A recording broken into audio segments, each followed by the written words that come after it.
क्या हाल चाल है? आवाज़ आ रही है? Hi, good afternoon, good afternoon. YouTube पे सही चल रहा है? ठीक है, बहुत बढ़िया। हम्म। क्या हाल चाल है? हाय। मैं तो लेट नहीं हुई वंशिका। कैसी बातें करती है तू?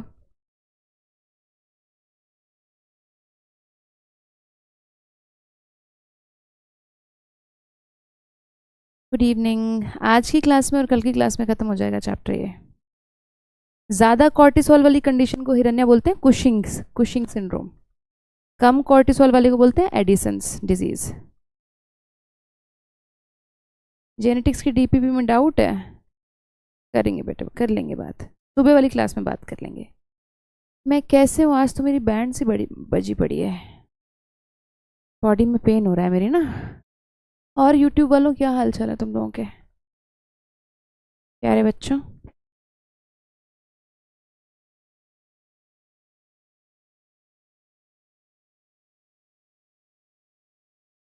सब सही। चलो, आओ। छोटे छोटे टॉपिक पढ़ना है अपने को, पढ़ना शुरू करते हैं। चलना। हाँ। कैटिकोलामीन भी ब्लड ग्लूकोज इंक्रीज करता है, लेकिन उसकी डेफिशिएंसी को एडिसन्स डिजीज नहीं कहेंगे। राजेश बिल्कुल सही कह रहा है तू। इसका रीजन मत मेरे से पूछ, क्योंकि यार सिर्फ ग्लूकोज कम हो जाने को ही तो मेडिसिन डिजीज नहीं कहते ना। ऐसे तो ग्लूकागॉन की डेफिशिएंसी से भी ग्लूकोज ग्लूकोज कम हो जाएगा, ब्लड ग्लूकोज कम हो जाएगा, लेकिन वहां पे हम एडिसन्स डिजीज वर्ड नहीं यूज करेंगे। एडिसन्स डिजीज हम स्पेसिफिकली तब यूज वर्ड करेंगे जब हमारा एड्रीनल कॉर्टेक्स हो जाएगा। एड्रीनल कॉर्टेक्स से हॉर्मोन्स निकलने कम हो जाते हैं तो हम एडिसन्स डिजीज यूज करते हैं वर्ड। ठीक है, चलो। भगवान ने चाहा तो भगवान ने चाहा तो कल तक हमारा चैप्टर कंप्लीट हो जाएगा। आ जाओ मैम। अगर पर्टिकुलर हार्मोन रिस्पॉन्सिबल है अट्रैक्शन के लिए ऑपोजिट जेंडर के लिए, तो सेम जेंडर के लिए भी कोई हार्मोन रिस्पॉन्सिबल है? बेटा सेम ही हॉर्मोन्स है। सेम जेंडर वाले अट्रैक्शन के लिए कोई अलग से हॉर्मोन्स नहीं है, हार्मोन लेवल उनका नॉर्मली होता है। चलाओ पढ़ लें। क्या तुम लोग क्या क्वेश्चन पूछते रहते हो? एक दिन तुम लोगों का अलग से क्लास ले लेंगे, ठीक है? ये जो सेम जेंडर वालों से प्यार करते हैं लोग, उनमें क्या हार्मोनल कॉम्पोजिशन है। ठीक है, अब चल पढ़ो। तुम लोगों को बहुत इंटरेस्ट आता रहता है इस चीज़ में, मैम ऐसे क्यों होता है, ऐसे क्यों होता है। पढ़ लो, जो पहले नीट वाला पढ़ लो क्या होता है, फिर देख लेंगे ऐसे क्यों होता है, वैसे क्यों होता है। देखो, हाय, मेरी कॉफ़ी आने में थोड़ी सी लेट हो गई, मैं क्लास से पहले पीना चाहती थी। 2 मिनट दो ज़रा, मैं कॉफ़ी की 2 घूंट पी लूँ, थोड़ी सी एनर्जी आ जाए।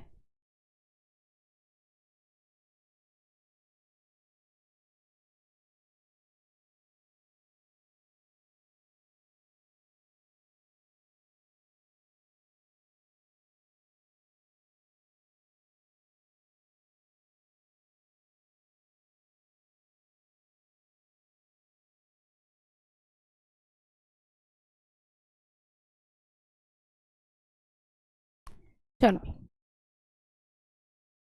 पैंक्रियास पढ़े। आ जाओ। देखो, पैंक्रियास ना ऐसे होता है जैसे यहाँ पे हमारी स्मॉल इंटेस्टाइन होती है। स्मॉल इंटेस्टाइन का ऐसे सी शेप सेक्शन होता है, इसको ड्यूडेनम बोलते हैं। आप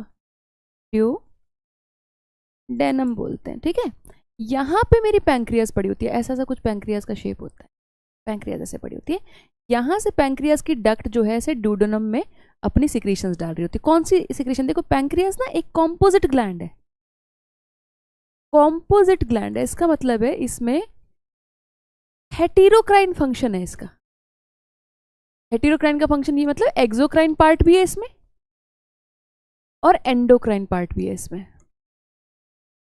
इसका मीनिंग क्या है कि मतलब ये हार्मोन्स भी रिलीज करता है। एंडोक्राइन पार्ट है मतलब इसमें हार्मोन रिलीजिंग पार्ट भी, और एक्सोक्राइन पार्ट भी है मतलब इसमें और सिक्रीशंस भी ये रिलीज करता है। तो जो ग्लैंड एक्सोक्राइन और एंडोक्राइन दोनों चीजें रिलीज, दोनों तरीके से चीजें रिलीज करता है, उसको अपन हेटेरोक्राइन ग्लैंड बोलते हैं।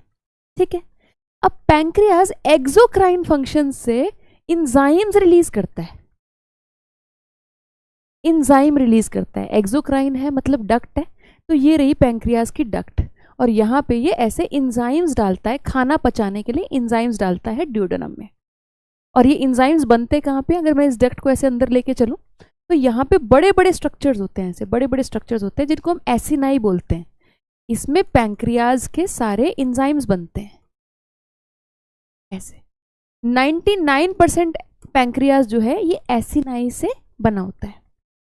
एसिनाई बोलते हैं, they produce hormones, sorry produce enzymes, produce enzymes. तो ये जो एंजाइम है, ये एंजाइम यहाँ पे डाल देता है। तो ये बेसिकली एक्सोक्राइन फंक्शन है ना इसका।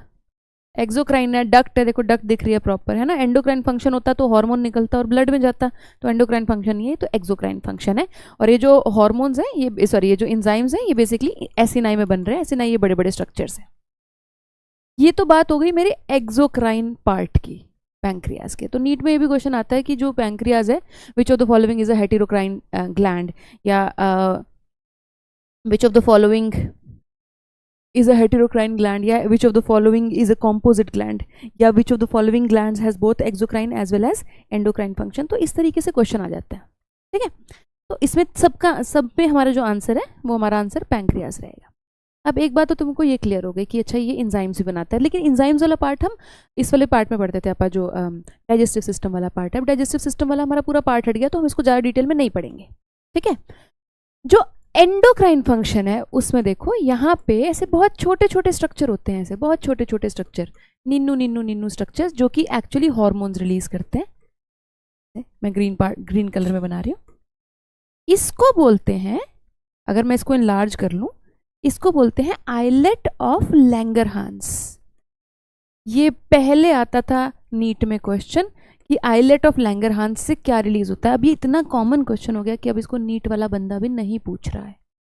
आइलेट ऑफ लैंगरहांस, कितने आइलेट ऑफ लैंगरहांस होते हैं हमारी पैंक्रियाज में? 1 to 2 मिलियन होते हैं। बहुत छोटे छोटे से होते हैं, लेकिन ये बेसिकली इतने ज़्यादा छोटे हैं कि दे occupy only 1 to 2% area, 1 to 2% of pancreas. Pancreas का सिर्फ ये 1 to 2% ही ऑक्यूपाई कर रहे हैं, इतने ये छोटे होते हैं। तो 1 to 2 मिलियन होने के बावजूद, 1 मिलियन में कितना होता है? 10 लाख। 10 से 20 लाख होने के बावजूद भी ये सिर्फ 1 to 2% ऑफ पैंक्रियाज को ऑक्यूपाई कर रहे हैं। ये बेसिकली यहाँ पे ब्लड में अपने हॉर्मोन्स रिलीज करते हैं। यहाँ पे मान लो ब्लड वेसल है, तो ये ऐसे हॉर्मोन्स रिलीज करते हैं, हॉर्मोन्स रिलीज करते हैं ब्लड में। अब इसमें 2 प्रकार के सेल्स होते हैं, आइलेट ऑफ लैंगरहांस में 2 प्रकार के सेल्स होते हैं, अल्फा सेल और बीटा सेल। जो अल्फा सेल है उनसे एक हार्मोन रिलीज होता है जिसको हम बोलते हैं ग्लूकागॉन, और जो बीटा सेल है उससे एक हार्मोन रिलीज होता है जिसको हम बोलते हैं इंसुलिन। अब ये कब कब रिलीज होते हैं, कौन इनको रेगुलेट करता है, हम वो बात करेंगे। तो हम basically ADH and aldosterone are synergistic बोल सकते हैं, निकिता बोल सकते हैं। एसिनाई सेल्स नहीं है बेटा, एसिनाई स्ट्रक्चर्स हैं। ये सेल नहीं है, ये बहुत सारे सेल्स के बने हुए ऐसे स्ट्रक्चर्स हैं। एसिनाई बड़े बड़े स्ट्रक्चर्स होते हैं। They are not cells, they are structures, big structures made up of many cells. Note करेंगे इसको।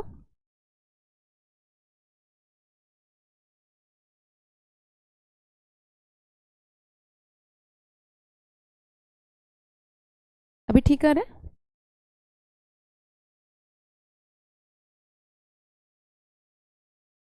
हम्म,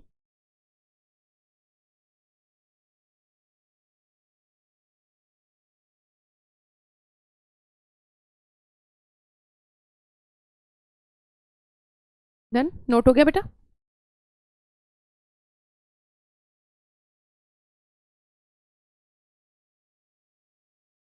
एक मिनट में अपनी कॉफी पी लेती हूँ भैया, जरूरत है मेरे को बहुत, रुको।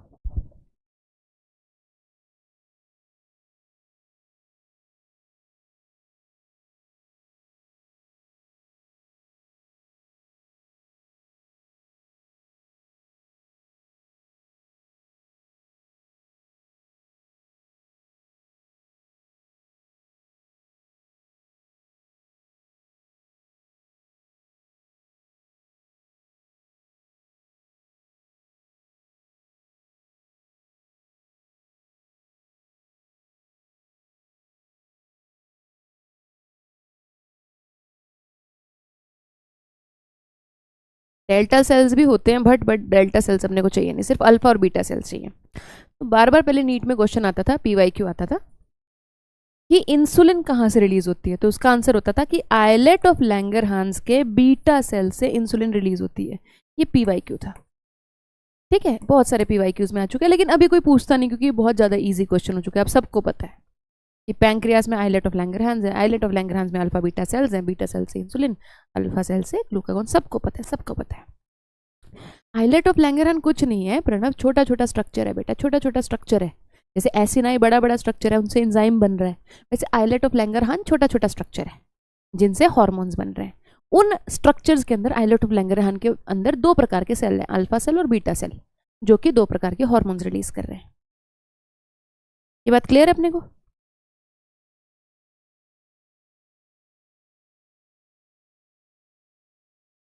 नहीं ऋषिका, TCT फॉलिकुलर हार्मोन नहीं बोलेंगे उसको हम, थायराइड हार्मोन बोलेंगे बेटा, थायराइड हार्मोन बोलेंगे ऋषिका। इतनी बात क्लियर अपने को? अब देखो करता क्या है ये,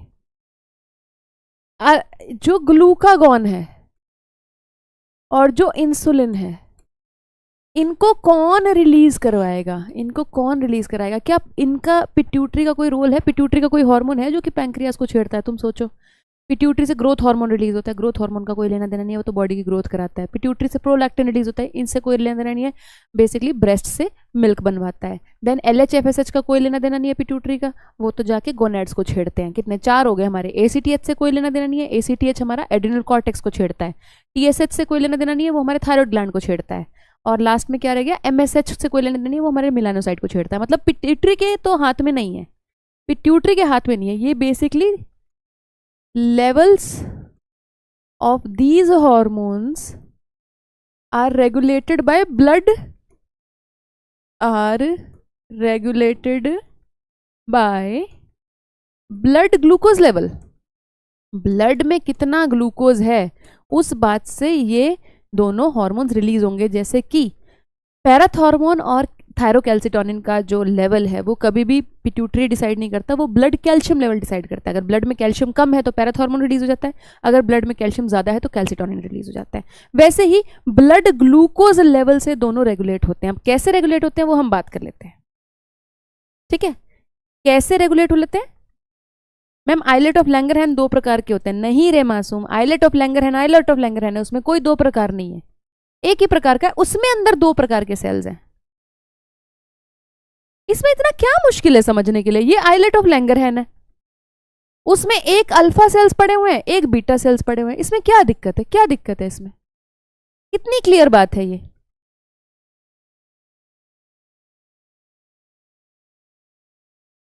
कितना दिक्कत है बेटा? ये हो जाएगा कि नहीं हो जाएगा? जल्दी बोलेंगे, ये वाली बात हो जाएगी कि नहीं हो जाएगी? तभी मैं तुम लोगों को आगे सिखा सकती हूँ कि ग्लूकागॉन ब्लड ग्लूकोज का क्या रिलेशनशिप है और इंसुलिन और ब्लड ग्लूकोज का क्या रिलेशनशिप है। कमेंट सेक्शन में लिखो, हो जाएगा कि नहीं हो जाएगा? जल्दी बोलो। हर आइलेट ऑफ लैंगरहैंस के पास 2 प्रकार के सेल्स हैं। बिल्कुल बिल्कुल सौम्यदीप, डन डन।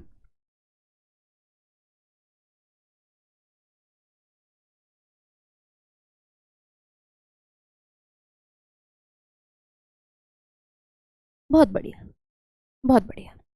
अब क्या होता है, मान लो ब्लड ग्लूकोज कम हो गया, ब्लड ग्लूकोज जो है कम हो गया। कैसे कम होगा? मान लो एक बंदी ने फास्ट रख लिया, व्रत रख लिया, फास्टिंग कर लिया, एग्जाम्पल फास्टिंग। फास्टिंग मतलब व्रत रखना, व्रत रख लिया तो ब्लड ग्लूकोज कम हो गया। अब ब्लड ग्लूकोज कम हो गया तो ग्लूकागॉन पागल हो जाता है बेटा। जैसे आपको याद है एड्रीनालिन पागल होता है, एड्रीनालिन ब्लड ग्लूकोज को बढ़ाता है। आपको याद है कॉर्टिसोल पागल होता है, ब्लड ग्लूकोज को बढ़ाता है। बिल्कुल वैसे ग्लूकागॉन ब्लड ग्लूकोज को बढ़ाता है। वही हरकतें, एग्जैक्टली वही हरकतें। लिवर जिसके के पास ग्लाइकोजन स्टोर्ड होता है, लिवर के अंदर ग्लाइकोजन स्टोर्ड होता है। Glycogen is nothing but chain of glucose, branched chain of glucose, ऐसे चेन ऑफ ग्लूकोज रहता है। उसको ब्रेक डाउन करके ग्लूकोज ब्लड वेसल में डलवा देता है ग्लूकागॉन। पहला काम वही। इसको क्या बोलते हैं जब ग्लाइकोजन टूटता है, इसको क्या बोलते हैं? फास्टिंग का मतलब होता है व्रत रखना बेटा, व्रत रखना। फास्टिंग का मतलब होता है व्रत रखना। अब मुझे बताओ ये वाली बात हो जाएगी? क्या बोलेंगे इसको हम? जब ग्लाइकोजन टूट के ग्लूकोज में कन्वर्ट होता है, कल बताया था, कल परसों बताया था, एड्रिनलिन भी सेम काम करता है, एड्रिनलिन भी सेम काम करता है, कॉर्टिसोल भी सेम काम करता है, ब्लड ग्लूकोज को बढ़ाने के लिए ग्लाइकोजन को तोड़ता है। Very good Devsa, very good Triman, very good Arpan, Rishika. इसको बोलते हैं ग्लाइकोजन, ग्लाइकोजन को तोड़ना है। So glycogen no lysis, glycogenolysis, glycogen को तोड़ रहा है, ग्लाइकोजेनोलाइसिस, लाइसिस मतलब ब्रेकडाउन। इसको तोड़ के यहाँ पे ब्लड में ग्लूकोज का लेवल बढ़ा दे रहा है। और सिर्फ यहीं पे नहीं रुकेगा, तुम्हें पता है जब कोई ब्लड ग्लूकोज लेवल पे बढ़ाने पे आता है तो वो रुकता नहीं, चाहे वो एड्रेनलिन की बात है चाहे वो कॉर्टिसोल की बात हो, हद कर देते हैं, ये हद मचा देते हैं, नंगा नाच मचा देते हैं कि कुछ मर्जी आ जाए उसको मैंने बनाना है ग्लूकोज। क्या करेंगे? प्रोटीन को तोड़ेंगे, प्रोटियोलाइसिस करेंगे, उसका अमाइनो एसिड बना देंगे। ये अमाइनो एसिड लिवर में लेके जाएंगे और उससे उस अमाइनो एसिड से ग्लूकोज बना देंगे। क्या बोलते हैं इस प्रोसेस को जब अमाइनो एसिड से ग्लूकोज बनता है? फैट को तोड़ेंगे, फैट्स को तोड़ने को क्या बोलते हैं? लाइपोलाइसिस। फैट को तोड़ के लिवर में लेके जाएंगे और फिर उसका ग्लूकोज बना देंगे। क्या बोलते हैं इस चीज को? जब नॉन कार्बोहाइड्रेट सोर्स से तू ग्लूकोज बनाएगा तो उसको क्या बोलते हैं? कुछ नहीं छोड़ते बेटा। ये कॉर्टिसोल भी ऐसी कमीनी हरकतें करता है, ये एड्रेनालिन भी ऐसी हरकतें करता है, और ग्लूकागॉन भी बिल्कुल उनका भाई है। ग्लूकोज बढ़ाने के लिए कोई कमी नहीं छोड़ते। बोलो क्या बोलते हैं इसको? इस प्रोसेस को क्या बोलते हैं जब प्रोटीन और फैट को तोड़ के हम ग्लूकोज बना देते हैं? ग्लूकोनियोजेनेसिस। वेरी गुड, ग्लूकोनियो, नए सोर्स से आपने ग्लूकोज बना दिया, ग्लूकोनियोजेनेसिस कर देते होते हैं। Blood glucose, blood glucose, blood glucose बढ़ जाता है और किसी सेल में नहीं जाने देते ग्लूकोज को। जैसे मान लो ये नॉर्मल सेल है तो ग्लूकोज कहेगा मैं चला जाऊं इस सेल में, ये कहेगा नहीं यहाँ नहीं जाना, मत जाओ। कह रहे ब्लड ग्लूकोज बढ़ना चाहिए, किसी सेल में भी नहीं जाना चाहिए। ब्लड ग्लूकोज बढ़ाने के लिए पागल हो जाता है ग्लूकागॉन, जैसे कॉर्टिसोल पागल हुआ था, जैसे एड्रेनालिन पागल हुआ था, बिल्कुल एग्जैक्टली। तो ये एड्रेनालिन, ये कॉर्टिसोल और ये ग्लूकागॉन, ये भाई भाई हैं। ग्लूकागॉन, इनको एक साथ लिख लो। ये बेसिकली 3 हॉर्मोन्स हैं जो कि ब्लड ग्लूकोज को बढ़ाते हैं। जो भी ब्लड ग्लूकोज को बढ़ाता है उसको हम बोलते हैं दे आर हाइपर। हाइपर मतलब ज्यादा, ग्लाइसेमिक, ग्लाइसेमिक मतलब ब्लड ग्लूकोज को बढ़ाने वाले, ग्लाइसीमिया मतलब ग्लूकोज से रिलेटेड है, ग्लाइसेमिक मतलब ब्लड ग्लूकोज का क्या हालचाल है वो बता रहा है वो। हाइपर ग्लाइसेमिक ब्लड ग्लूकोज ज्यादा करने वाले, हाइपर ग्लाइसेमिक हॉर्मोन्स हैं दोनों, तीनों। हाँ, सेलुलर अपटेक डिक्रीज कर देता है कि सेल में जाना नहीं ग्लूकोज को, ताकि ब्लड का ग्लूकोज ज्यादा बना रहे।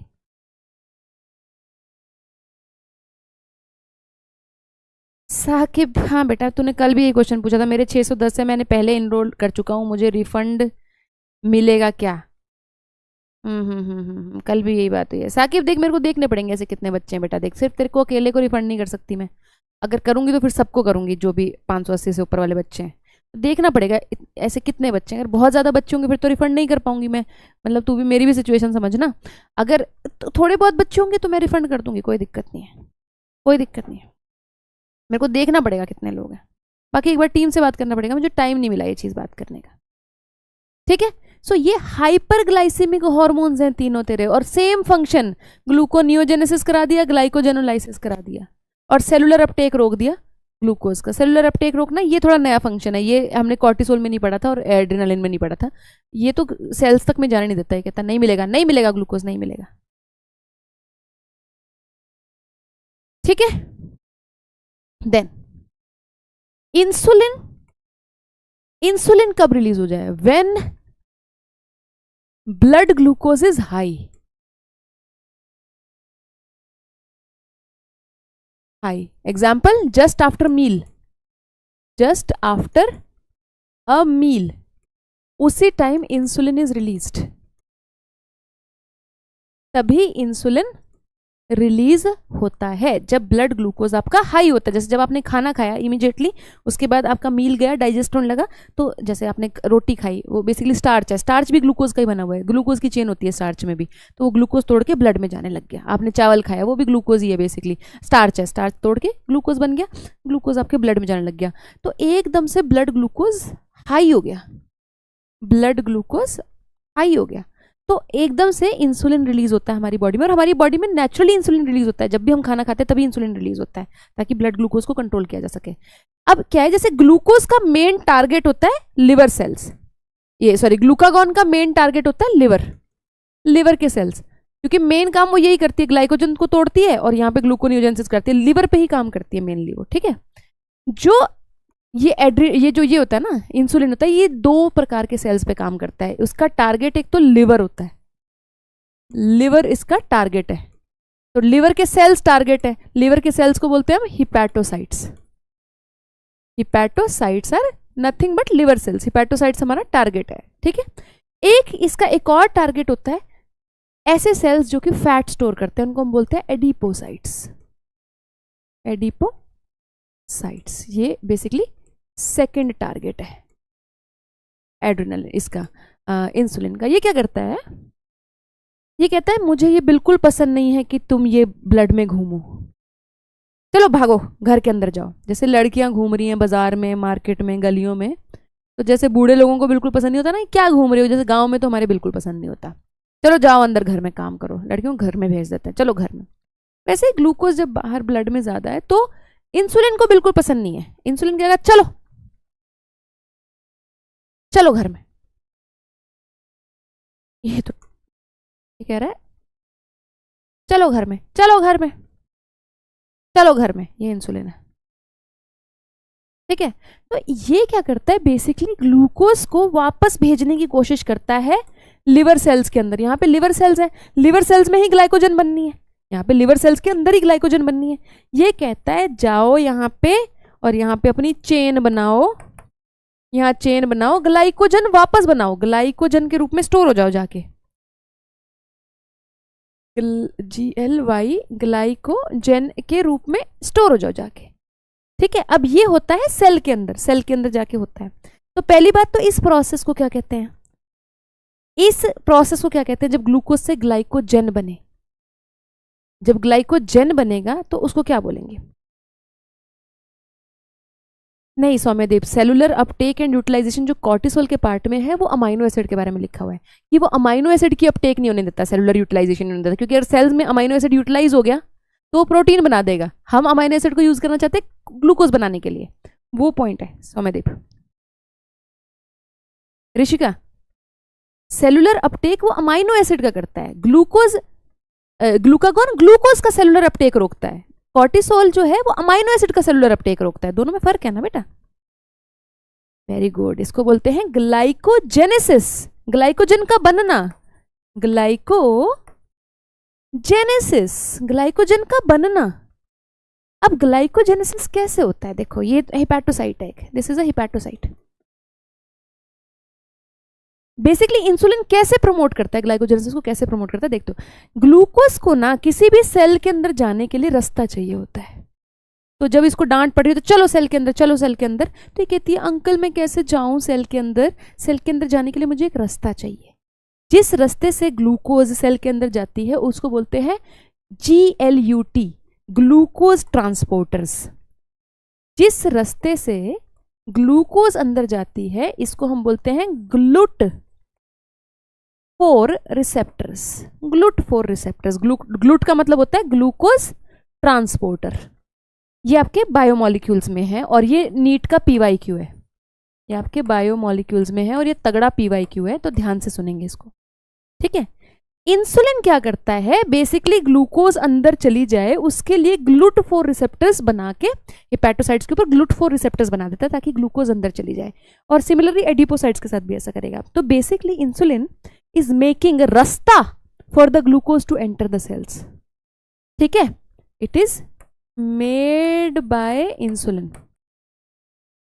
इन रस्तों को, इन रिसेप्टर्स को बोलते हैं GLUT4, ठीक है, GLUT4 रिसेप्टर्स। तो इस बार नहीं, पहले PYQ भी आया हुआ है कि which receptor is responsible for entry of glucose into the cells, कुछ ऐसे करके क्वेश्चन आया हुआ है। GLUT4, हाँ जी बेटा, GLUT4 रिसेप्टर्स बोलते हैं इसको। समझ में आ गया? सो ये बेसिकली रास्ते बनाता है, तो अंदर जाके फिर ये ग्लाइकोजन बना लेती है। यहाँ पे ग्लूकोज चला गया, ग्लाइकोजन बन गया, ग्लाइकोजेनेसिस को प्रमोट कर देता है। तो अभी टर्म में कंफ्यूजन तो नहीं है? ग्लाइकोजेनेसिस, जेनेसिस मतलब फॉर्मेशन, ग्लाइकोजेनोलाइसिस, लाइसिस मतलब ब्रेकडाउन, ग्लूकोनियोजेनेसिस, ग्लूकोज नए नए सोर्सेज से बन रहा है, नियोजेनेसिस हो रहा है ग्लूकोज का, तो वो प्रोटीन और फैट तोड़ के ग्लूकोज बन गया। ये टर्म समझ में आती है हमको? एक टर्म होती है ग्लाइकोलाइसिस। ग्लाइकोलाइसिस जो कि तुम रेस्पिरेशन में पढ़ोगे, वो ग्लूकोज का ब्रेकडाउन है एटीपी बनाने के लिए, ग्लूकोज का ब्रेकडाउन है एटीपी बनाने के लिए, उसको बोलते हैं ग्लाइकोलाइसिस। तो आपने कंफ्यूज नहीं होना ग्लाइकोलाइसिस और ग्लाइकोजेनोलाइसिस में। मैं लिख भी देती हूँ कहीं पे, पहले चलो मैं लिख भी देती हूँ मैं। There is a term called glycolysis, it is breakdown of glucose, ठीक है। Then there is a term called glycogenolysis which is breakdown of glycogen, ठीक है। ये टर्म हम कहां पढ़ते हैं? रेस्पिरेशन ऑफ प्लांट्स में। अभी आपको रट जाएगा, ग्लाइकोलाइसिस के 10 स्टेप होते हैं, वो 10 के 10 स्टेप तुमको आ जाएंगे। पढ़ोगे, लर्न करोगे, मेरे साथ चलते रहोगे आगे तो जरूर आएंगे, ठीक है। अच्छा, जो बच्चे पूछ रहे हैं बैच के लिए कि मैम बैच लेना है करके, बैच के लिए अभी एक इंडिपेंडेंस डे का ऑफर आ रहा है, तो अभी मत बैच लो, 1-2 दिन में एक ऑफर आ रहा है, बहुत अच्छा ऑफर आ रहा है आप लोगों के लिए, ठीक है। तो उसमें बैच प्राइस बहुत ज़्यादा रिड्यूस होकर आप लोगों को मिलेगा, तो इमीडिएटली अभी मत बैच लो, 1-आधा दिन रुक जाओ फिर बैच ले लेना, ठीक है। Then there is glycogenesis, formation of glycogen, note करो इसको। Then there is gluconeogenesis, formation of glucose from non-carbohydrate sources, formation of glucose from non-carbohydrate sources। कोई कंफ्यूजन इसमें? जल्दी बोलो। अरे क्या हो गया, ये कहाँ से आते हैं मेरी क्लास में बच्चे? हाँ, कल चैप्टर खत्म हो जाएगा अनुभव, बिल्कुल बिल्कुल बिल्कुल हिमांशु, ग्लूकागॉन और इंसुलिन एक दूसरे के एंटागनिस्टिक हैं, बिल्कुल है, बिल्कुल बिल्कुल बेटे।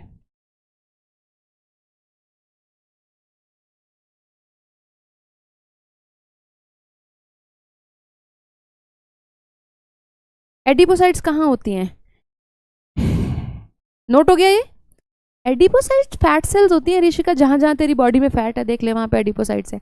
पेट के ऊपर एक लेयर होती है एडिपोसाइट्स की, तभी तुम्हारा पेट ऐसे बड़ा नहीं हो जाता ऐसे, जैसे बहुत तुमने देखा है अंकल लोगों का पेट कैसे निकल जाता है, वो एडिपोसाइट की ही लेयर होती है, फैट की लेयर होती है पेट पे पर, ठीक है। देन औरतों में अलग जगह फैट डिपॉजिट होता है, बटक्स में, ब्रेस्ट में फैट डिपॉजिट होता है मेनली। देन फीमेल्स की बॉडी में फैट का परसेंटेज भी ज़्यादा होता है, हमारी बॉडी में फैट का परसेंटेज भी ज़्यादा होता है, क्योंकि हमें कुछ हार्मोन्स प्रोडक्शन के लिए फैट चाहिए भी ज़्यादा होता है लड़कों की कंपैरिजन में। लड़कों का फैट अलग तरीके से डिस्ट्रीब्यूटेड होता है बॉडी में। एंटागनिस्टिक मतलब ऑपोजिट, ठीक है, ये बात क्लियर है। अब देखो एडिपोसाइट्स में भी सेम चीज़ करेगी ये, यहाँ पे GLUT4 रिसेप्टर बनेगा, इंसुलिन GLUT4 रिसेप्टर बनाएगा और ये ग्लूकोज को अंदर ले जाएगा। अब ग्लूकोज होगा क्या, देखो जब फैट से ग्लूकोज बन सकता है ग्लूकोनियोजेनेसिस से, तो ग्लूकोज से भी तो फैट बन सकता है। यहाँ पे मोटी मोटी ड्रॉपलेट फैट की बन जाएगी, फैट की ड्रॉपलेट बन जाएगी, फैट में कन्वर्ट हो जाता है। देखो लिवर की एक कैपेसिटी है ग्लाइकोजन बनाने की, कुछ बहुत 100 ग्राम 125 ग्राम ही ग्लाइकोजन स्टोर कर सकता है लिवर। अगर तुम इतना ज़्यादा ग्लूकोज खाओगे, चीनी चीनी खाई जा रहे हो, रोटी रोटी खाई जा रहे हो और एक्सरसाइज नहीं कर रहे, तो लिवर भी कितना ग्लाइकोजन स्टोर कर लेगा, कुछ ही करेगा, 100 ग्राम 125 ग्राम। बाकी तुम्हारा सारा ग्लूकोज जो है फैट में कन्वर्ट होएगा, तुम मोटे होगे।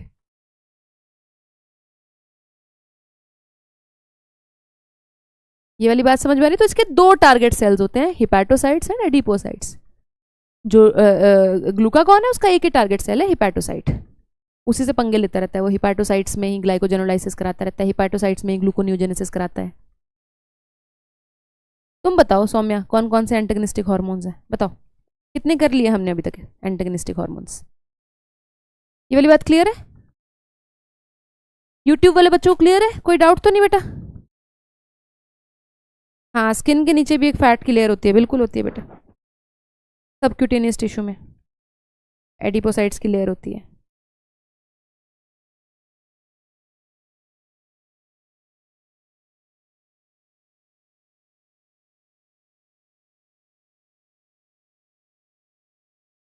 मुझे पता नहीं बेटा तुम क्या पूछना चाह रहे हो। गिरधर, इसके बाद कुछ करने की ज़रूरत है बेटा, इसके बाद एनसीईआरटी मेरे साथ पढ़ोगे यहाँ पे, उसके बाद मेरे क्वेश्चंस लगाने की ज़रूरत है आपको, उसके बाद टेस्ट देने की ज़रूरत है जो कि आपको बैच में अवेलेबल होती हैं। ये चीज़ें हो गई हैं?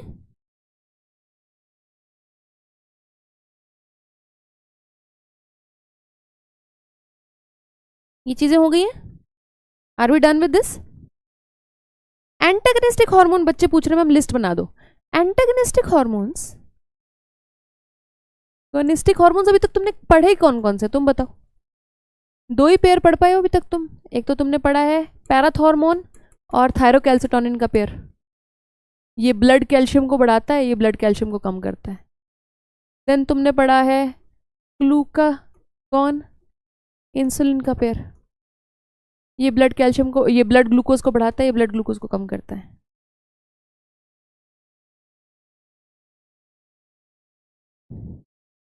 इनहिबिटिंग, हाँ हाँ बिल्कुल बिल्कुल, हाइपोथैलेमिक,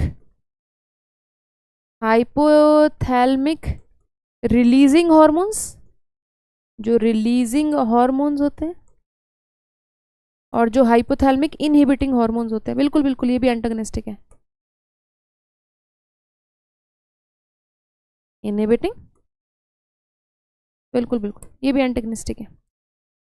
अभी आप आगे पेयर पढ़ोगे जो कि अभी आपने नहीं पढ़ा, एक हार्मोन होता है गैस्ट्रिन, गैस्ट्रिन और जीआईपी इनहिबिटर, ये होते हैं एंटागनिस्टिक पेयर होते हैं, इसको अभी हम पढ़ेंगे।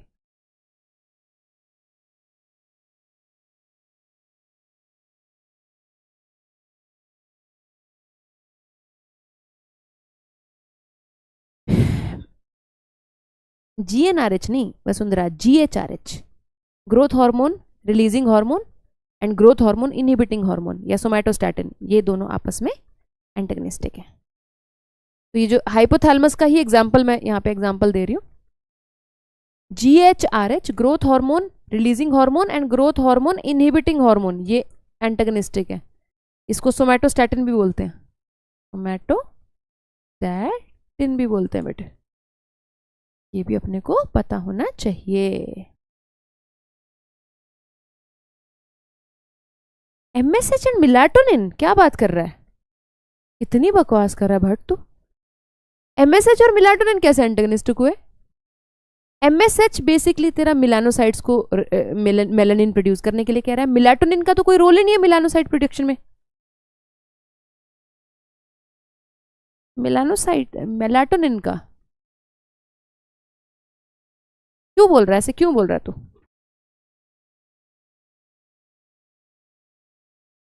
जीएनआरएच के अगेंस्ट कोई एंटागनिस्टिक हार्मोन नहीं होता। गोनाडोट्रोपिन रिलीजिंग हार्मोन को जो हार्मोन चुप करते हैं वो खुद के हमारे हार्मोन्स होते हैं, गोनाड से रिलीज करने वाले हार्मोन्स होते हैं। टेस्टोस्टेरोन आके चुप करता है जीएनआरएच को, एस्ट्रोजन आके चुप करता है जीएनआरएच को, उसके लिए कोई इनहिबिटिंग हार्मोन नहीं होता।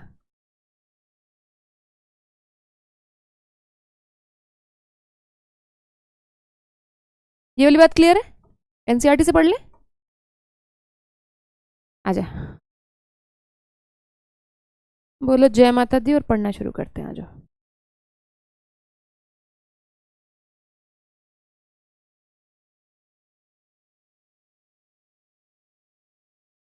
आ जाओ चलो।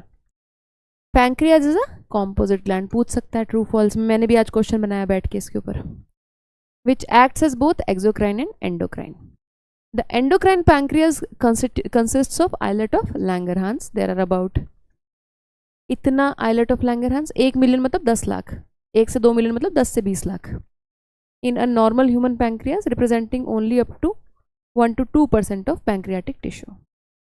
जो दो मेन टाइप ऑफ सेल्स हैं आइलेट ऑफ लैंगरहांस में, वो अल्फा सेल्स हैं और बीटा सेल्स हैं। अल्फा सेल जो है ग्लूकागॉन रिलीज कर रहे हैं और जो बीटा सेल्स हैं वो इंसुलिन रिलीज कर रहे हैं।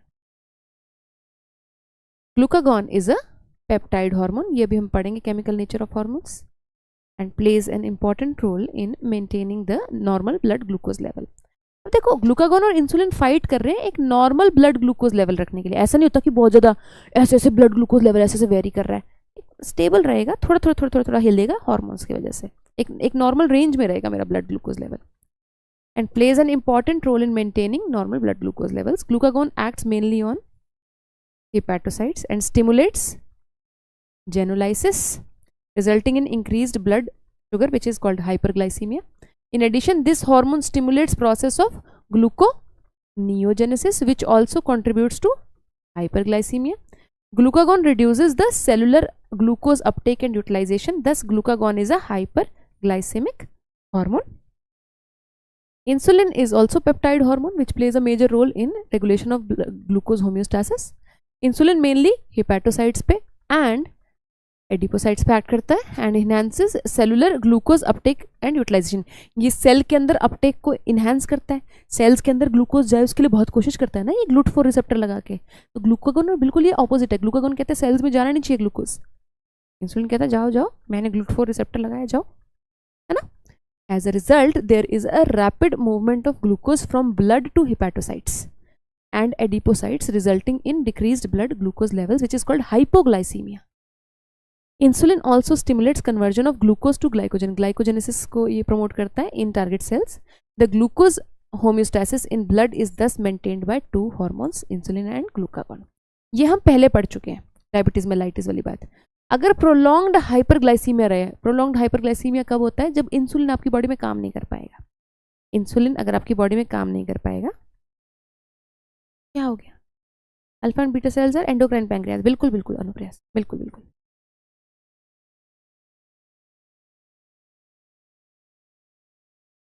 चल क्या बात करी थी मैं? अगर इंसुलिन तुम्हारी बॉडी में नहीं काम कर रहा तो ब्लड ग्लूकोज बढ़ता रहेगा, क्योंकि उनको उसको कंट्रोल करने के लिए, उसको बोलने के लिए कि जाओ तुम हेपेटिक सेल्स में चलो, चलो ग्लाइकोजन बनाओ, या एडिपोसाइट्स में चलो, चलो फैट बनाओ, उसको कहने के लिए कोई है नहीं, है ना। तो ब्लड ग्लूकोज बढ़ता रहेगा। इस कंडीशन को हम डायबिटीज मेलाइटिस कहते हैं। Leads to a complex disorder called diabetes mellitus which is associated with loss of glucose through urine. ये मैंने तुम लोगों को सिखाया था। इतना ज्यादा ब्लड ग्लूकोज हो जाता है कि यूरिन में भी ग्लूकोज निकलने लगता है, ठीक है, जिसको हम बोलते हैं ग्लूकोसूरिया। इस कंडीशन को ग्लाइकोसूरिया बोलते हैं, ठीक है। And formation of harmful compounds known as ketone bodies. Ketone bodies भी बनने लगते हैं, कीटोनूरिया भी होने लगता है, यूरिन में कीटोन बॉडीज भी निकलने लगते हैं। क्यों? क्योंकि जब बॉडी फैट को तोड़ती है, ठीक है, बॉडी को ग्लूकोज नहीं मिल रहा, क्योंकि ग्लूकोज सेल्स में तो जा नहीं पा रहा, क्योंकि ग्लूकागॉन ने सेलुलर अपटेक रोक दिया ग्लूकोज का, बस ब्लड में ग्लूकोज बढ़ी जा रहा है। तो बॉडी अपना काम चलाने के लिए फैट फूड भी बेचारी तोड़ने लगती है, तो कीटोन बॉडीज प्रोड्यूस होती हैं जो कि यूरिन में भी आ जाती है, जिसको कीटोनूरिया कहते हैं, ठीक है। Diabetic patients are successfully treated with insulin therapy. अगर आप उनको इंसुलिन दे दोगे बाहर से तो वो सही हो जाएंगे, बढ़िया बिहेव करने लगेंगे, उनकी बॉडी बढ़िया हो जाएगी। क्या समझ में आया? कुछ समझ में आया? पैंक्रियास समझ में आया? जो ये मेरी वो छोड़ दे यार, मेरा चेयर छोड़ दे यार, जो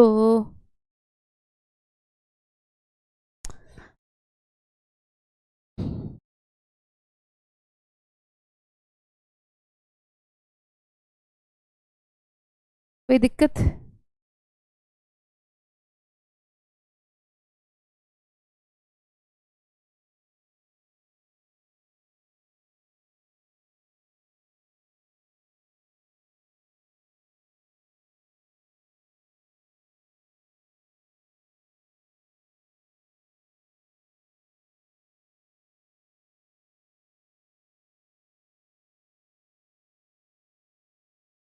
हाँ, क्वेश्चन नंबर 10 में कुछ दिक्कत थी सौम्यदीप, आई थिंक वही क्वेश्चन गोइटर वाला क्वेश्चन है ना, डीपीपी का गोइटर वाला क्वेश्चन है ना, कि हाइपरथायरॉयडिज्म का केस, ग्रेव्स डिजीज और एक्सोप्थेल्मिक गोइटर, उसमें दोनों 1 और 2 वाला कुछ आंसर, फोर्थ आंसर होएगा उसका।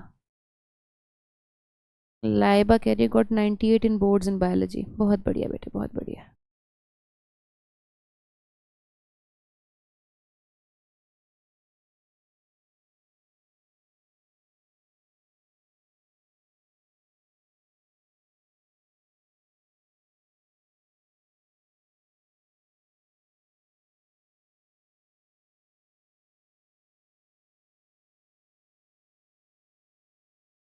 बड़ा गंदा इंसान है जो यार मेरी चेयर पे बैठा हुआ है, मैं ज़मीन पे बैठी हुई हूँ रेस्ट करने के लिए।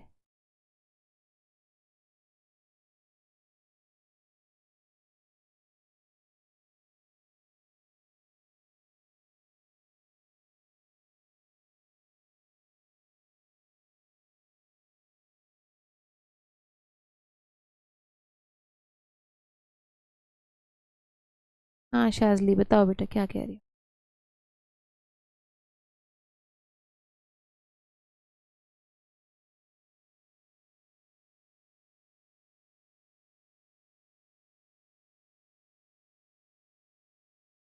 इतना तुम लोगों को मस्ती चढ़ता है ना। मैम मेरी बात का जवाब दे दो, मैम आप जवाब नहीं देती हो। भाई गला दुख जाता है यार, बोलते बोलते कैसे लोग हो यार तुम लोग।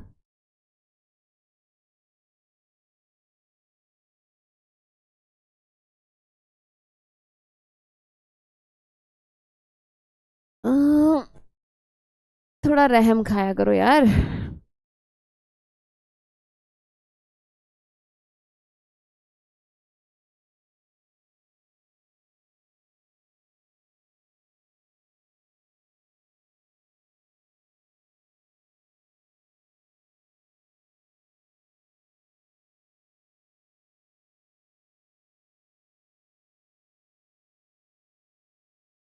आ जाओ देखो, टेस्टिस जो है अपन ने ये ह्यूमन रिप्रोडक्टिव सिस्टम में पड़ा हुआ है। अब हमने क्या करना है, बेसिकली एंड्रोजन के जो हॉर्मोन्स हैं वो डिटेल में पढ़ने हैं। पहले तो हमें ये पता होना चाहिए, देखो टेस्टिस जो है, अगर टेस्टिस को हम कट कर लें तो टेस्टिस के अंदर इतने ऐसे लॉब्यूल्स होते हैं। लॉब्यूल्स होते हैं, कितने लॉब्यूल्स होते हैं ऐसे, कितने लॉब्यूल्स होते हैं ऐसे, कितने लॉब्यूल्स होते हैं ऐसे बताओ। अभी तो तुम लोग तो अभी ह्यूमन रिप्रोडक्शन पढ़ के हटे हो, जल्दी बोलो कितने लॉब्यूल्स होते हैं। और उन लॉब्यूल्स के अंदर पड़ी होती है मेरी सेमिनिफेरस टिब्यूल। ऐसे ये सेमिनिफेरस टिब्यूल काट के दिखा रही हूँ, seminiferous tubule, seminiferous tubule. Seminiferous tubule में दो प्रकार के सेल्स होते हैं। एक जो कि स्पर्म्स को बनाते हैं जिनको हम बोलते हैं स्पर्मेटोगोनिया, जो कि स्पर्म बनाएंगे, और एक जो बढ़ते हुए स्पर्म को नरिशमेंट देंगे जिनको हम बोलते हैं सार्टोली सेल, जो कि एनसीईआरटी में इस तरीके से बनाए हुए हैं ह्यूमन रिप्रोडक्शन में, ऐसे लेंस शेप के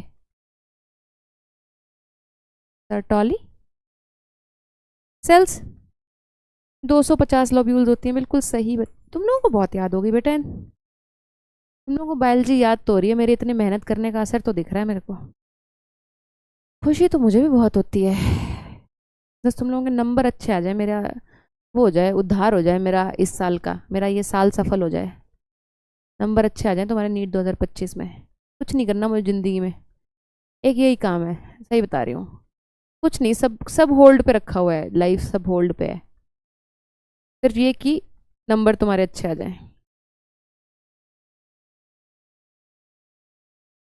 360 पे 360 मारने हैं, सही बात है। सो 360 पे 360 मारने, याद याद करते जाओ, सब याद करते, ठीक है।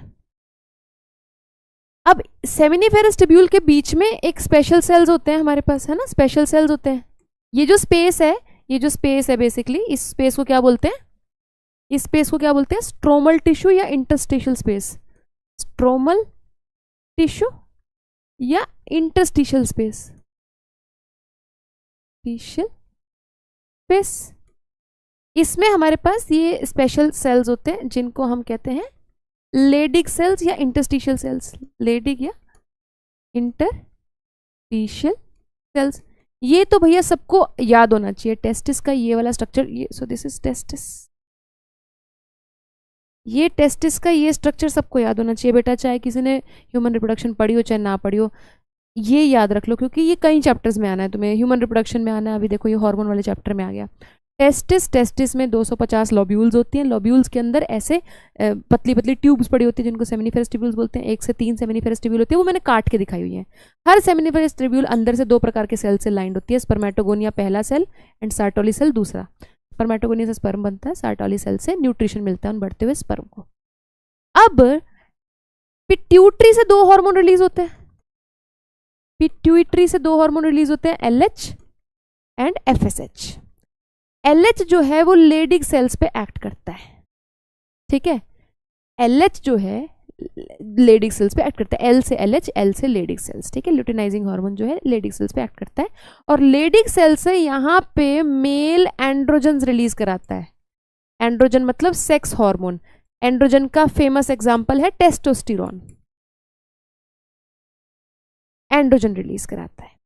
ये एंड्रोजन एक तो अंदर जाता है यहाँ पे, और यहाँ पे स्पर्म फॉर्मेशन कराता है, स्पर्मेटोजेनेसिस को वो करता है। दूसरा ये जाता है, ये जो एंड्रोजन है ये जाता है टू ब्लड, और पूरी बॉडी में मेल फीचर्स लेके आता है। बंदे के दाढ़ी मूंछ उगाता है, बंदे की आवाज़ भारी कर देता है, लड़कों की आवाज़ भारी होती है ना लड़कियों से, तो वो आवाज़ भारी मतलब लो पिच जो है वो इसकी वजह से आती है। देन एडम्स एप्पल इतना बड़ा बन जाता है, लड़कों के यहाँ पे एडम्स एप्पल होता है टेस्टोस्टेरोन की वजह से। लड़कों की बॉडी ज़्यादा स्ट्रांग होती है लड़कियों से टेस्टोस्टेरोन की वजह से। लड़कों का मसल मास ज़्यादा होता है लड़कियों से टेस्टोस्टेरोन की वजह से। बोन डेंसिटी ज़्यादा होती है टेस्टोस्टेरोन की वजह से। ये बायोलॉजिकल डिफरेंस है लड़के लड़कियों में। देन मेल्स का जितना सेक्सुअल बिहेवियर है, सेक्सुअल डिज़ायर है, ठीक है, जितना भी सेक्सुअल जो भी फीलिंग्स हैं वो हमारे सेंट्रल नर्वस सिस्टम पे ऐड करता है, टेस्टोस्टेरोन निकल के ब्रेन पे ऐड करता है, ब्रेन को ये बातें बताता है, ठीक है। जितनी हमारी सेक्सुअल फीलिंग्स है हमारे ब्रेन से आती हैं, और ब्रेन को कौन बताता है? टेस्टोस्टेरोन। औरतों में ये काम एस्ट्रोजन करता है। सेक्सुअल फीलिंग्स को हम क्या नाम देते हैं? लिबिडो। तो मेल लिबिडो को डायरेक्ट करता है। देन एग्रेसिवनेस, लड़के ज़्यादा लड़ाई करते हैं लड़कियों से, तुमने देखा है लड़कियां लड़ाई नहीं करती इतना ज़्यादा, ठीक है। फिजिकल फाइट्स में तो लड़कों को बहुत ही मजा आता है। एग्रेसिवनेस टेस्टोस्टेरोन से आता है, ठीक है। ये नहीं तुम जा जाके लड़ना शुरू कर दो कि हम तो लड़के हैं, टेस्टोस्टेरोन ज़्यादा हो रखा है, लड़ना ही पड़ेगा, पिटाई भी हो जाती है, ठीक है। तो ये सारे सेकेंडरी कैरेक्टर्स आने लगते हैं बंदों की उसमें। यहाँ पे अंदर जाके ये स्पर्मेटोजेनेसिस को ये इसको बोलता है, इन सेल्स को बोलता है स्पर्मेटोगोनिया को, चलो चलो स्पर्म बनाओ, ठीक है। ये एंड जो प्यूबर्टी आती है ना लड़के में 12-13 साल में, तो क्या होता है, ये LH एकदम से बढ़ जाता है बॉडी में। तो LH जो है एंड्रोजन बढ़ा देता है, टेस्टोस्टेरोन बढ़ा देता है, तो एकदम से स्पर्मेटोजेनेसिस शुरू हो जाता है। अब FSH का भी कोई तो काम होना चाहिए। मेल की बॉडी में FSH का भी तो कोई काम होना चाहिए ना बेटे। तो यहाँ से पिट्यूटरी से कहाँ बनाऊँ? FSH यहाँ बना दूँ। FSH ऑल्सो, पिट्यूटरी से FSH निकलता है, वो जाके एक्ट करता है सीधा सार्टोली सेल पे, एक्ट्स ऑन सार्टोली सेल्स, ठीक है। सार्टोली सेल से यहाँ से ये कुछ केमिकल्स रिलीज कराता है जो फिर से स्पर्मेटोजेनेसिस में हेल्प करता है, ठीक है। मैंने क्या बोला दोबारा देखो, ये सेमिनिफेरस ट्यूब्यूल है, ये लेडिग सेल्स है। तो LH जो है लेडिग पे गया, लेडिग सेल पे गया, लेडिग सेल से एंड्रोजन निकला, एंड्रोजन ने अंदर घुस के स्पर्मेटोजेनेसिस शुरू करा दी। स्पर्मेटोजेनेसिस मतलब स्पर्म फॉर्मेशन शुरू करा दी, पहली बात। FSH गया सार्टोली सेल्स के ऊपर, ये सार्टोली सेल है, सार्टोली सेल से कुछ केमिकल रिलीज कराया, ये केमिकल जो है इसने भी स्पर्मेटोजेनेसिस में हेल्प कर दिया, स्पर्मेटोजेनेसिस में हेल्प कर दी।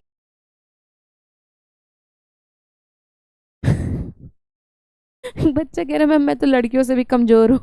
अनुप्रेस खा पी बेटे, फिर एक्सरसाइज कर, एक्सरसाइज से भी टेस्टोस्टेरोन प्रोडक्शन बढ़ती होती है।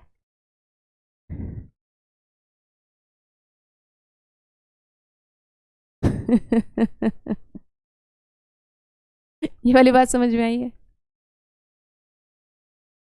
ये वाली बात समझ में आई है?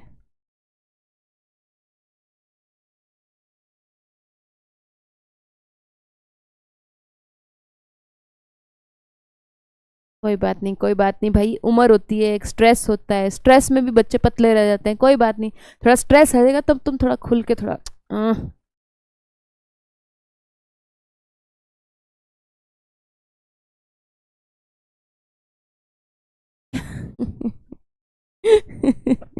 क्या तुम फनी फनी कमेंट करते रहते हो यार। समझ में आ रही है बात? पढ़ाऊँ ये वाली बात? एंड्रोजन्स की ये एनसीईआरटी में वो है, चलो वहीं से पढ़ लेते हैं, मैंने लिख दिए, और बात करते हैं। A pair of testis is present in scrotal sac. Testis जो ऐसे एब्डोमन के बाहर स्क्रॉटल सैक में होती है इस तरीके से, क्यों? ताकि टेम्परेचर थोड़ा कम रहे, 2 से 2.5 टेम्परेचर कम रहे, डिग्री टेम्परेचर कम रहे। Outside abdomen of male individuals testis perform dual function, testis के दो काम है, एक तो वो प्राइमरी सेक्स ऑर्गन है, प्राइमरी सेक्स ऑर्गन मतलब जो कि गैमीट बनाता है वो प्राइमरी सेक्स ऑर्गन होता है, एक तो गैमीट बनाता है प्राइमरी सेक्स ऑर्गन है, प्लस वो एक एंडोक्राइन ग्लैंड भी है क्योंकि वो हार्मोन भी बनाता है। Dual function as primary sex organ as well as endocrine gland. Testis is composed of seminiferous tubules and stromal या interstitial tissue. The Leydig cell या interstitial cells which are present in the intertubular spaces produce a group of hormones called androgens, mainly testosterone.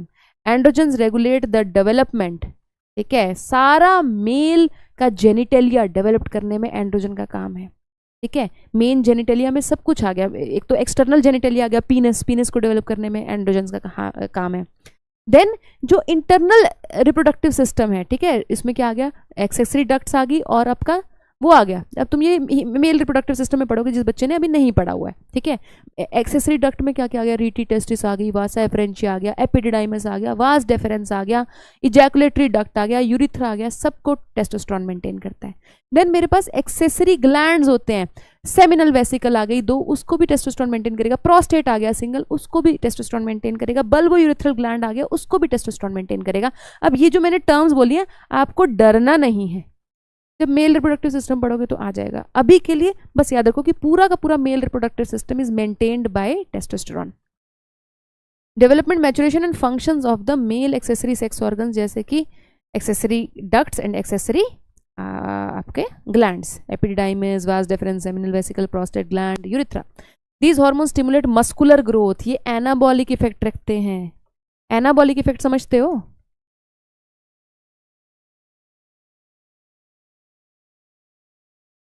Muscles and bones, testosterone का anabolic effect होता है। Anabolic effect मतलब जैसे muscles किससे बनती है, protein से बनती है, तो अमाइनो एसिड को पकड़ा, अमाइनो एसिड को पकड़ा और अमाइनो एसिड की चेन बना दी, ऐसे प्रोटीन बना दिया, ये होता है एनाबॉलिक इफेक्ट। कोई छोटी चीज से बड़ी चीज बना देना, तो ये सेम चीज एस्ट्रोजन भी करता है लड़कियों की बॉडी में, लेकिन एस्ट्रोजन का जो पोटेंसी है वो टेस्टोस्टेरोन जितना नहीं रहता। तो इसलिए लड़कियों का देखो, अगर कोई लड़की बॉडी बिल्डर है, एक्सरसाइज कर रही है, वो एक अलग बात है, लेकिन एक नॉर्मल बंदा, नॉर्मल बंदी लोगे तो बंदे की body general point of view से स्ट्रॉन्गर रहेगी बिकॉज ऑफ टेस्टोस्टेरोन, क्योंकि उसका एनाबॉलिक इफेक्ट ज्यादा तगड़ा है मसल्स एंड बोन्स पे, ठीक है। Stimulates muscular growth, growth of facial and axillary hair, aggressiveness, low pitch of voice.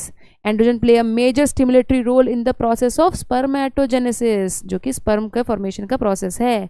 Androgens acts on the central nervous system and influence the male sexual behavior. Brain में जाके male sexual behaviour को influence करेगा, libido को influence करेगा। These hormones produce anabolic या synthetic effects on proteins and carbohydrate metabolism. समझ में आया टेस्टिस वाला? सेकेंडरी सेक्सुअल कैरेक्टर्स सारे टेस्टोस्टेरोन से आते हैं लड़कों में, और लड़कियों में सारे सेकेंडरी सेक्सुअल कैरेक्टर्स एस्ट्रोजन से आते हैं। लड़कियों के सेक्सुअल कैरेक्टर्स क्या होते हैं? Secondary sexual character, waist to hip ratio change हो जाना, ठीक है। लड़कों की बॉडी सीधी सीधी होती है, लड़कियों की बॉडी कर्वेशियस होती है। क्यों? क्योंकि हमारा एस्ट्रोजन वो सेकेंडरी सेक्सुअल कैरेक्टर को डिफाइन करता है, ठीक है। इनिशियल मेमोरी ग्लैंड्स की डेवलपमेंट जो है, ब्रेस्ट की डेवलपमेंट रहता है, एस्ट्रोजन से रहता है, ठीक है। बाद में तो बहुत सारे हार्मोन्स आ जाते हैं, जैसे प्रेगनेंसी के टाइम प्रोजेस्ट्रॉन भी ब्रेस्ट डेवलपमेंट में हेल्प करता है। देन तुम्हारा HPL, ह्यूमन प्लेसेंटल लैक्टोजन, जो प्लेसेंटा रिलीज करता है, वो भी ब्रेस्ट डेवलपमेंट में हेल्प करता है।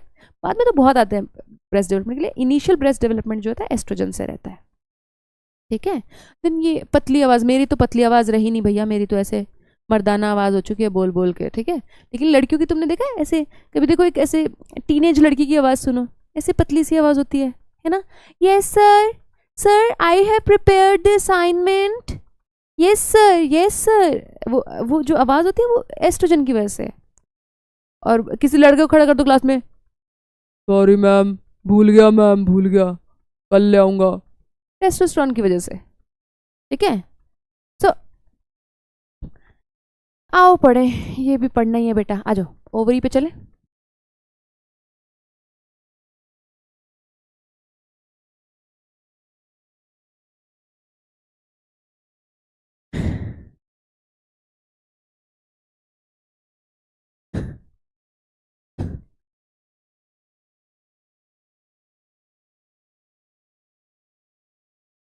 पानी पी लेती हूँ।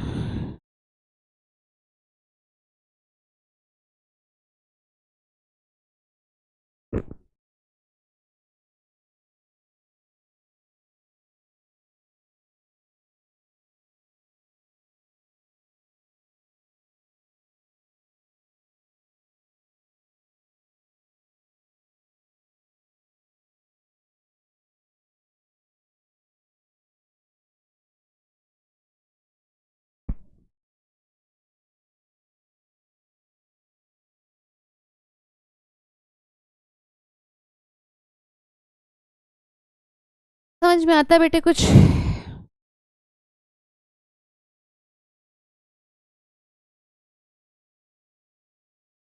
क्या हो गया, फोन ही बंद हो गया? समझ में आता है बेटे कुछ?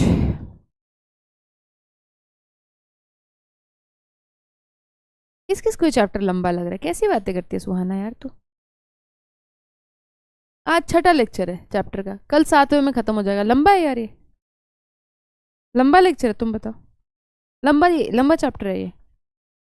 क्या है इसमें? Hypothalamus pituitary, thyroid parathyroid, thymus, pancreas, adrenal gland, testis ovary, hormones of the gut. क्या है, कुछ है? तुम बताओ। एंडोक्राइन कैसे? क्यों तेरे ये टेस्टिस से टेस्टोस्टेरोन नहीं निकला? तो एंडोक्राइन ही तो है, टेस्टोस्टेरोन इज अ हार्मोन ना। तुम बताओ, मजेदार चैप्टर है कि नहीं? तुम कैसी बातें करते हो यार? छोटू सा नीनू सा मजेदार सा चैप्टर है।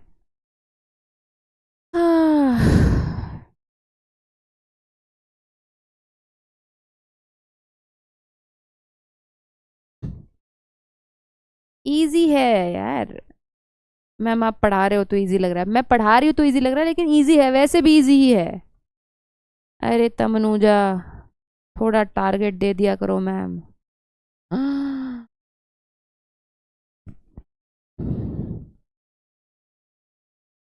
अब मैं तुझे बोल दूंगी चल मैं सोचती हूँ, फिर मैं सोच नहीं पाऊंगी तमनुजा। टारगेट देना बहुत मुश्किल है मेरे लिए यार। टारगेट देना मुझे खुद नहीं याद रहेगा मैंने क्या टारगेट दिया था लर्न करने के लिए।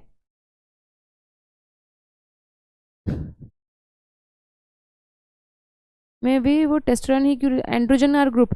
अरे एंड्रोजन्स में बहुत एंड्रोजन्स रिलीज होते हैं पूजा, पर टेस्टोस्टेरोन मेन एंड्रोजन है जिससे मेजोरिटी ऑफ इफेक्ट आता है।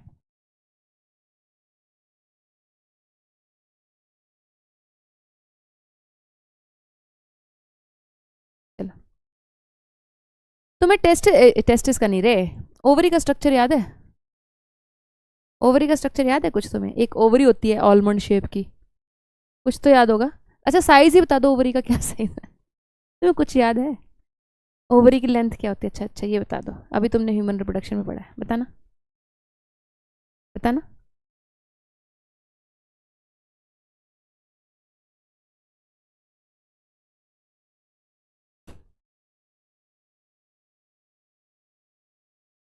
10 से 12 सेंटीमीटर फेलोपियन ट्यूब की लेंथ होती है हिमांशु।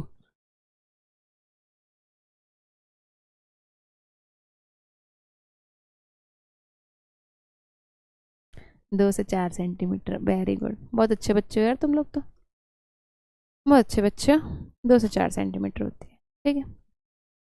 अब ओवरी के अंदर तुम्हें याद होगा ऐसे फॉलिकल्स होते हैं, ऐसे फॉलिकल्स होते हैं जो कि मैच्योर होते हैं, ग्रो होते हैं, इसको हम ओवेरियन फॉलिकल्स बोलते हैं। अब तुम्हें याद होगा कि ओवेरियन फॉलिकल्स को मैच्योर करने के लिए एक हार्मोन रिलीज होता है पिट्यूटरी से, जिसे हम बोलते हैं फॉलिकल स्टिमुलेटिंग हार्मोन। पिट्यूटरी से जिसे हम बोलते हैं फॉलिकुलर स्टिमुलेटिंग हार्मोन। एफएसएच का फुल फॉर्म ही फॉलिकुलर स्टिमुलेटिंग हार्मोन है, क्योंकि फॉलिकल्स को मैच्योर, ये मैच्योर होने के लिए मजबूर करता है। एफएसएच मैच्योर होने के लिए मजबूर करता है, और ये मैच्योर हो के अल्टीमेटली एक बहुत बड़ी फॉलिकल बन जाता है, मैच्योर फॉलिकल बन जाता है, जिसको हम बोलते हैं ग्राफियन फॉलिकल, है ना, याद है? ग्राफियन फॉलिकल बन जाता है। अब अपने को ये भी बात याद है, जो ग्रोइंग फॉलिकल्स हैं, जो ग्रोइंग फॉलिकल्स हैं वो एक हार्मोन रिलीज करती हैं कॉन्टिन्यूसली ब्लड में, ब्लड में एक हार्मोन रिलीज करती हैं जिसको हम बोलते हैं एस्ट्रोजन। तो ये जो ग्रोइंग फॉलिकल है, मेन सेक्सुअल हार्मोन है जो फीमेल्स में एस्ट्रोजन वो रिलीज करती है, ठीक है। अब जब ये ग्राफियन फॉलिकल बन जाता है तो पिट्यूटरी से एक और हार्मोन रिलीज होता है, एलएच, लूटिनाइजिंग हार्मोन, क्योंकि ये लूट लेगा अभी इसको ग्राफियन फॉलिकल पे, जो कि अटैक मारता है। ग्राफियन फॉलिकल इसकी वजह से फट जाती है, फट जाती है और एग रिलीज कर देती है, इसको बोलते हैं ओव्यूलेशन। बेसिकली एलएच जो है ओव्यूलेशन कराता है, ग्राफियन फॉलिकल को फाड़ के ओव्यूलेशन कराता है। Ovulation is caused by LH, LH surge से ओव्यूलेशन होता है। एलएच लूटिनाइजिंग हार्मोन है क्योंकि वो ग्राफिन फॉलिकल को लूट ले रहा है, ठीक है, लूट ले रहा है और उससे एग निकाल दे रहा है। और जो लूट के जो बाद वाला बचा, लूटा पीटा पार्ट बाद में बचा है, उसको कॉर्पस लूटियम कहते हैं। तो ये जो पार्ट बाद में बचा है, ये जो पार्ट बाद में बचा है जिसमें कुछ नहीं बचा, इसको बोलते हैं कॉर्पस लूटियम। कॉर्पस लूटियम क्योंकि ये लूट चुका है बेटा, अब इसमें से एग निकल चुका है। एलएच कॉर्पस लूटियम को मेंटेन करता है, इट मेंटेन्स कॉर्पस लूटियम, ध्यान रखेंगे। ये कॉर्पस लूटियम को बनाता भी है, मेंटेन करता है, तो ये खुश रहते हैं कि चलो मुझे मेंटेन करने वाला कोई तो है, इसलिए इसका नाम लूटिनाइजिंग हार्मोन है। क्योंकि कॉर्पस लूटियम को पहले तो बनाता है, ग्राफिन फॉलिकल को फाड़ेगा तभी तो कॉर्पस लूटियम बनेगा। पहले तो इसको कॉर्पस लूटियम को बनाता है, फिर इसको मेंटेन भी करता है। Corpus luteum releases another hormone in blood which is progesterone। अब कुछ बच्चे कहेंगे मैम प्रोजेस्ट्रॉन के अलावा एस्ट्रोजन भी निकलता है, लेकिन मेनली प्रोजेस्ट्रॉन निकलता है बेटा। यहाँ से एस्ट्रोजन भी निकलता है लेकिन मेनली प्रोजेस्ट्रॉन निकलता है, और ग्रोइंग फॉलिकल से मेनली एस्ट्रोजन निकलता है। ये आपको रटना है, जो मैंने अभी आपको बात बताई है, ये आपको एग्जैक्टली याद करना है। पिट्यूटरी से क्या निकलता है, वो ओवरी पे कहाँ जाके काम करता है, और फिर ओवरी से क्या चीज निकलती है। नोट करोगे इसको बेटा।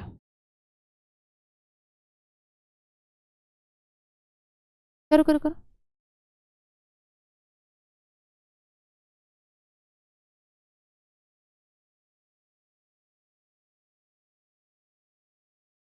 यार तुम मेरा ये क्यों नहीं लाइक करते, मेरी वीडियो लाइक नहीं करते यार, तुम लोग पढ़ के चले जाते हो। गलत बात है यार, लाइक लुक कर दिया करो यार, मुझे अच्छा लगता है, खुशी होती है मुझे। कैसी बातें करते हो तुम।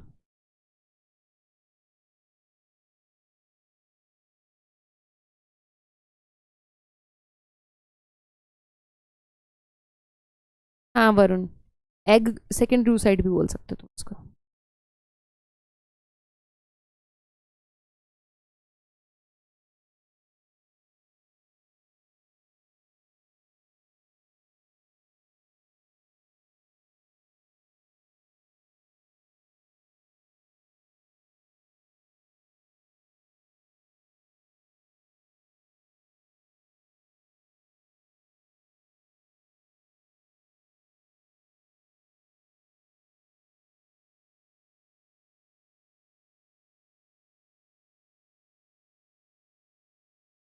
नोट हो गया बेटा। मैम मुझे आपकी इंस्टा आईडी नहीं मिल रही बेटा, बायोफेरी लिख नवीन, बायोफेरी लिख, मिल जाएगी। पर्सनल इंस्टा आईडी नहीं है, बायोलॉजी का ही पेज है वो।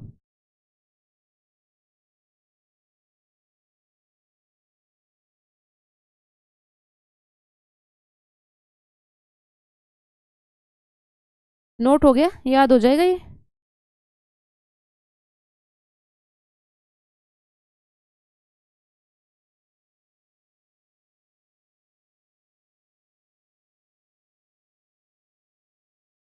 हाँ सदाकत, रिलैक्सन भी कॉर्पस लूटियम से आता है बेटा, सही कह रहे हो आप।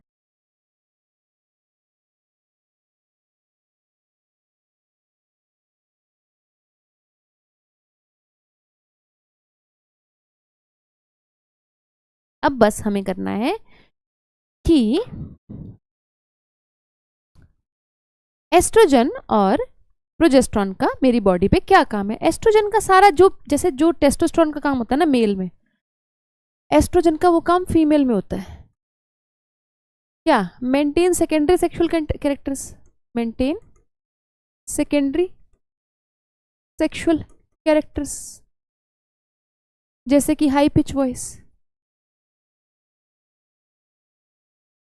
Female sexual behaviour, female libido को मेंटेन करता है भाई। और क्या करता है, आओ एनसीईआरटी में देख लें, आओ एनसीईआरटी में देख लें।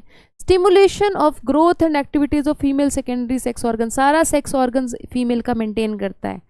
फीमेल का रिप्रोडक्टिव सिस्टम मेंटेन करता है, फीमेल का फलोपियन ट्यूब मेंटेन करेगा, यूट्रस को मेंटेन करेगा, वजाइना को मेंटेन करेगा, वल्वा को मेंटेन करेगा, पूरा का पूरा फीमेल रिप्रोडक्टिव सिस्टम को मेंटेन करेगा। पहली बात, जैसे टेस्टोस्टेरोन मेल रिप्रोडक्टिव सिस्टम को मेंटेन करता है, वैसे एस्ट्रोजन फीमेल रिप्रोडक्टिव सिस्टम को मेंटेन करता है।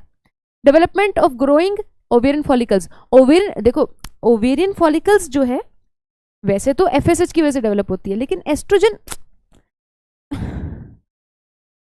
एस्ट्रोजन का एज सच बहुत रोल नहीं होता है ओवेरियन फॉलिकल्स को ग्रो करने में, एफएसएच का ही होता है। ठीक है तो एनसीईआरटी में लर्न कर लो थोड़ा बहुत, ओवेरियन फॉलिकल्स को डेवलप कर दे रहा है। Appearance of female secondary sex character जैसे कि high pitch voice, memory gland development. Memory gland development initial जो प्यूबर्टी पे मेमोरी ग्लैंड डेवलपमेंट होता है, ब्रेस्ट डेवलपमेंट होता है ना, वो एस्ट्रोजन से आता है मेनली।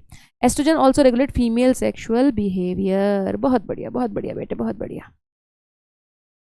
प्रोजेस्ट्रॉन क्या करता है? Progesterone is pregnancy hormone. It is pregnancy hormone. ये जनरली बॉडी से तब रिलीज होता है जब बॉडी प्रेग्नेंट होना एक्सपेक्ट कर रही है, क्योंकि जब आपकी ओव्यूलेशन हो गई तो बॉडी एक्सपेक्ट करती है कि यार अब इसकी फर्टिलाइजेशन भी हो जाए इस ओवम की और मेरे को प्रेगनेंसी हो जाए, तो बॉडी तभी प्रोजेस्टेरोन रिलीज करती है। उसको लगता है कि अच्छा ओव्यूलेशन होगी तो प्रेगनेंसी भी हो ही जाएगी, लेकिन हर बार प्रेगनेंसी हो ऐसा जरूरी नहीं है। लेकिन प्रोजेस्टेरोन का काम प्रेगनेंसी से ही रिलेटेड है, और प्रेगनेंसी में तो ये बहुत ज़्यादा रिलीज होता है। जब प्रेगनेंसी होती है तो ये पूरे यूट्रस की लाइनिंग को मेंटेन करता है कि भैया ब्लीडिंग नहीं होनी चाहिए, क्योंकि मेंस्ट्रुएशन बंद हो जाती है ना प्रेगनेंसी में, तो पूरी यूट्रस की लाइनिंग को मेंटेन करता है, इसलिए इसको प्रेगनेंसी हार्मोन कहते हैं। ठीक है। दूसरा, प्रेगनेंसी के टाइम ब्रेस्ट डेवलपमेंट में हेल्प करता है। ये प्रेगनेंसी के टाइम ब्रेस्ट को और ज़्यादा डेवलप करने में हेल्प करता है ताकि आगे मिल्क प्रोडक्शन प्रोलैक्टिन आके करा सके। तो प्रेगनेंसी के टाइम ब्रेस्ट डेवलपमेंट प्रोजेस्टेरोन का काम है, प्लस एक प्लेसेंटा से हार्मोन रिलीज होता है ह्यूमन प्लेसेंटल लैक्टोजन, वो डेवलप कराता है। अगर तुम प्यूबर्टी के टाइम कहोगे तब एस्ट्रोजन ब्रेस्ट को डेवलप कराती है। ठीक है। Progesterone supports pregnancy. Progesterone also acts on the memory gland, stimulates the formation of alveoli which is sac like structure जिसमें मिल्क बनता है और स्टोर होता है, एंड मिल्क सिक्रीशन, स्टिमुलेट करता है इन चीजों को। डन डन डन डन बेटा, we are done, we are done. मैं नहीं पढ़ा रही, खुद पढ़ो। अब ये खुद पढ़ो, खुद पढ़ो, खुद पढ़ो। जो भी यहाँ पे लिखा है सब ऑलरेडी मैं पढ़ा चुकी हूँ। We are done. कल की क्लास में हमारा क्या रह गया? देखो, हार्मोन्स ऑफ जीआईटी रह गया, 6 हार्मोन है, बड़े आराम से 15 मिनट में 6 हार्मोन हो जाएंगे, कोई दिक्कत नहीं है। मैकेनिज्म ऑफ हार्मोन एक्शन रह गया, केमिकल नेचर ऑफ हार्मोन्स रह गया, और पीनियल ग्लैंड रह गया। 4 टॉपिक हैं, 4 टॉपिक कल की क्लास में खत्म कर देंगे। ठीक है, कल चैप्टर खत्म है। बच्चों का टेस्ट हो जाएगा कब? थर्सडे या फ्राइडे को। फ्राइडे को टेस्ट दे दूंगी, एक दिन प्रिपेयर कर लो चैप्टर, फ्राइडे को टेस्ट दे दूंगी। इसका 50 क्वेश्चन होंगे, 30 मिनट में 50 क्वेश्चन करने होंगे। डीपीपी आज वाली मिल जाएगी अभी आप लोगों को ऐप पे, और कल वाली डीपीपी ऐप पे मिल जाएगी। ठीक है, डन। करें क्लास खत्म। ज्यादा प्रोजेस्टेरोन नहीं सौम्यदेव, गलत टाइम पे प्रोजेस्टेरोन बॉडी में डलता है, जो कि हमारी हार्मोन पिल्स होती हैं जैसे मालाडी वगैरह होती है, गलत टाइम पे प्रोजेस्टेरोन बॉडी में डलता है, तब एंडोमेट्रियम थिन रहता है, तब एंडोमेट्रियम थिन रहता है। ठीक है बेटे, चलें। प्यारे बच्चों, जाओ जाओ, बाय बाय बाय। कल मिलते हैं, कल मिलते हैं। ठीक है, बाय। मेरी वीडियो लाइक कर दिया करो यार यूट्यूब वालों, तुम ऐप वाले बच्चों, तुम लाइक करना मेरी यूट्यूब वाली वीडियो जाके मुझे खुशी मिलेगी। हाँ हाँ Nitin, I can see your comments. Bye. कल खत्म करेंगे चैप्टर, ठीक है, फिर टेस्ट लेंगे इसका, फिर इसके साथ अपनी ह्यूमन फिजियोलॉजी खत्म हो जाएगी, अपनी ह्यूमन फिजियोलॉजी खत्म हो जाएगी। फिर अपन आगे से स्टार्ट करेंगे biological classification, living world biological classification, plant kingdom, animal kingdom, वहाँ जाएंगे। ठीक है, बाय। बच गया।